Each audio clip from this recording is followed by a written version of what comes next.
ខ្ញុំថាសប្បាយហើយអត់ toxic ហ្មងលយខ្លាំងចូលចិត្ត Shadow Design Season 2 ông explore มันច្រើនរៀនมันច្រើន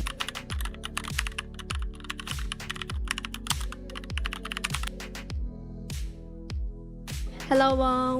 Okay so តើបងខ្ញុំសួរឲ្យបងណែនាំខ្លួនសិនថាបងឈ្មោះអីគេហើយបងមកវិធីមេគេដែរ ខ្ញុំឈ្មោះសីសមាធិបញ្ញាខ្ញុំមកពី team logistic Yes Okay អញ្ចឹងបងមានអារម្មណ៍មិនដែរបន្ទាប់ពីចូលនៅក្រុម Shadow Design វាថាឃើញពី environment នៅក្នុងហ្នឹងមានអារម្មណ៍មិនដែរ ខ្ញុំថាសប្បាយហើយអត់ toxic ហ្មងសប្បាយខ្លាំងហ្មងមានរំមានអីទៀត Yes បងហើយfirst day of orientation របស់យើងដូចជាថ្ងៃដំបូងដែលបងបានដឹងថា shadow design របស់យើងគឺធ្វើបែបមិនអញ្ចឹងណាអញ្ចឹងបងមានអារម្មណ៍មិនដែរតើតើមួយ orientation first day របស់យើង ខ្ញុំថាសប្បាយហើយចង់ចូលរួមថែមទៀតseason ក្រោយដល់ចូលទៀតអី ទុកមុខឲ្យហើយបង Okay thank you បង Thank you Hello Lev Hello បង Okay so ថ្ងៃនេះយើងមកសួរចំណាប់អារម្មណ៍តិចតួចទេតែដំបូងលឹមត្រូវអីគេ introduce ខ្លួនឯងសិនហើយមកពី role គេដែរ មានសួរអ្នកនរគ្នាខ្ញុំឈ្មោះលឹមឆយលឹមមកពី team event facilitator entertainment team លយឃើញទេ So ឥឡូវយើងសួរសិនថាមានចំណាប់អារម្មណ៍មិនដែរចំពោះ Shadow Design Season 2របស់យើង លយខ្លាំង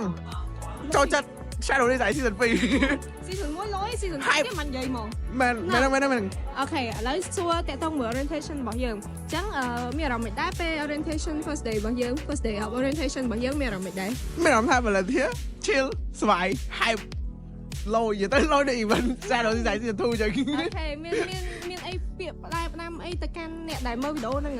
កុំភ្លេចមកចូលរួម Shadow Design Season 2 ហើយយើង have fun អស់គ្នា Yes okay bye bye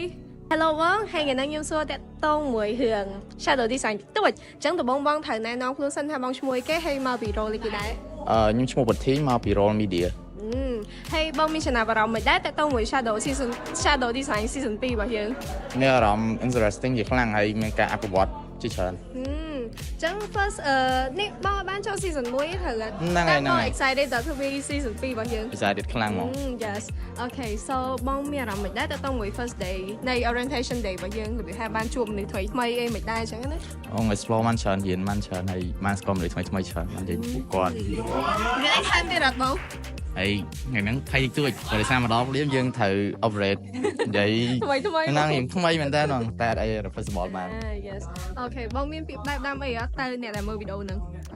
មក volunteer ទាំងអស់គ្នាមក Okay thank you បងអរគុណច្រើនគ្រាន់តែឃើញអ្នកសម្ភាររបស់យើងក៏យើងដឹងដែរថា excited ប៉ុណ្ណាអញ្ចឹងកុំភ្លេចតាមដាន page Shadow Design ដើម្បីទទួលបានវីដេអូថ្មីៗនិងព័ត៌មានថ្មីៗពី event របស់យើង Bye bye